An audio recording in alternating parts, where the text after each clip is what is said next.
Hi hello friends, welcome to my channel Khushi Harshi 999. ఎలా ఉన్నారండి అందరూ? నేనైతే చాలా బాగున్నాను. మీరందరూ కూడా బాగుండాలని మనస్ఫూర్తిగా కోరుకుంటున్నాను. అయితే thumbnail చూసారు కదా అండి. ఈరోజు ఇవాల్టి వీడియోలో ప్రెగ్నెంట్ లేడీస్ మెట్లు ఎక్కడం దిగడం లాంటిది చేయొచ్చా లేదా అనే దాని గురించి నేను ఈరోజు మాట్లాడాలనుకుంటున్నాను. మనలో చాలా మంది హౌసెస్ ఫస్ట్ ఫ్లోర్ కానీ సెకండ్ ఫ్లోర్ కానీ ఉండి ఉంటాయి కదా. ప్రెగ్నెన్సీ కన్ఫర్మ్ అయిన తర్వాత ఇలా స్టెప్స్ ఎక్కడం దిగడం లాంటివి చేయొద్దనే చెప్తారు మన పెద్దవాళ్ళు కానీ డాక్టర్లు కానీ కొన్ని అనుకోని పరిస్థితుల నుండి మనం తప్పించుకోలేము. కొన్ని చిట్కాలు అనేది పాటిస్తే మనం స్టెప్స్ ఎక్కడం దిగడం లాంటిది ఈజీగా చేయొచ్చండి. నా ఈ ప్రెగ్నెన్సీ జర్నీలో స్టెప్స్ ఎక్కడం దిగడం లాంటి సిచ్యువేషన్ని నేను ఎలా మేనేజ్ చేశానో మీ అందరితో నేను షేర్ చేసుకోవాలనుకుంటున్నాను. మా ఇల్లు సెకండ్ ఫ్లోర్ అండి. మేము అనుకోని పరిస్థితుల వల్ల ఇల్లు మారలేకపోయాము. కానీ కొన్ని చిట్కాలు అనేవి పాటిస్తూ నేనైతే డెలివరీ అయ్యేంత వరకు కూడా స్టెప్స్ ఎక్కడ దిగడం లాంటివి చేశానండి. కొన్ని చిట్కాలు అయితే నేను పాటించాను. అవేమిటంటే, మనము స్టెప్స్ ఎక్కేటప్పుడు స్ట్రైట్గా వెళ్లకుండా కొంచెం సైడ్కి తిరిగి లాటరల్ పొజిషన్ అంటారు కదా, ఆ పొజిషన్లో 2 to 3 స్టెప్స్ ఎక్కుతూ కొంచెం బ్రేక్ తీసుకుంటూ కొంచెం నిదానంగా వెళ్తే మనకు అంత స్ట్రెస్ అనిపించదండి. ఇంకొకటి, స్టెప్స్కి అటువైపు కొంచెం మనకి పోల్స్ లాగా ఉంటాయి కదా, దాన్ని పట్టుకొని వెళ్తే మనకు స్ట్రెస్ అనిపించదు. మ్యాక్సిమం బరువులు అలాంటివి తీసుకొని వెళ్లకుండా ఉండడమే మంచిదండి. మీకు స్టెప్స్ ఎక్కేటప్పుడు మ్యాక్సిమం మీరు ఒక్కరే వెళ్ళడానికని ట్రై చేయండి.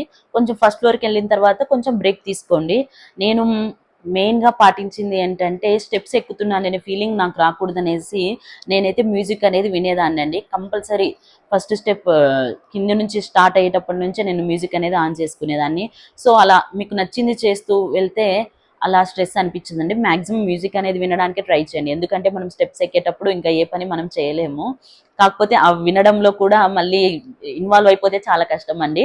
మనం స్టెప్స్ మీద సరిగా కాలు పెడుతున్నామా లేదా అనేది చూసుకుంటూ కొంచెం ఫోకస్ చేస్తూ మీరు ఎంజాయ్ చేస్తూ వెళ్తే మీకు అంత పెయిన్ అనేది అస్సలు అనిపించదు. ఇంకొకటి, సిజరిన్ అయిన తర్వాత మనకు సెకండ్ డే బెడ్ మీద నుంచి లేవడమే చాలా కష్టంగా ఉంటుంది కదా అండి. ఈ సిచ్యువేషన్ దగ్గర నేను చాలా భయపడ్డానండి.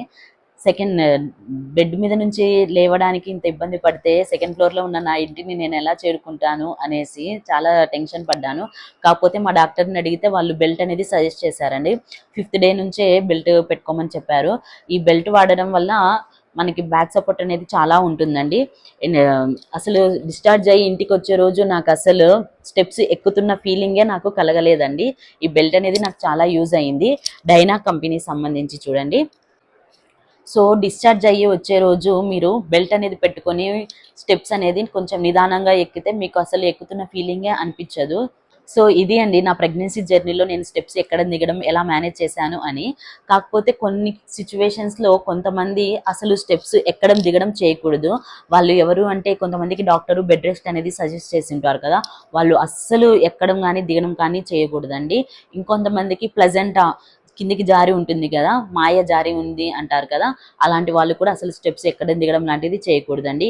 ఇంకొంతమందికి అమ్నియాటిక్ ఫ్లూయిడ్ ఎక్కువగా ఉండడము, తక్కువగా ఉండడము, ఇంకొంతమందికి IVF ద్వారా ఇంజెక్షన్స్ వేసుకుంటూ ఉంటారు కదా, వాళ్ళు కూడా స్టెప్స్ ఎక్కడం దిగడం లాంటివి మ్యాక్సిమం చేయకూడదండి. బెడ్ రెస్ట్లోనే ఉండాలి.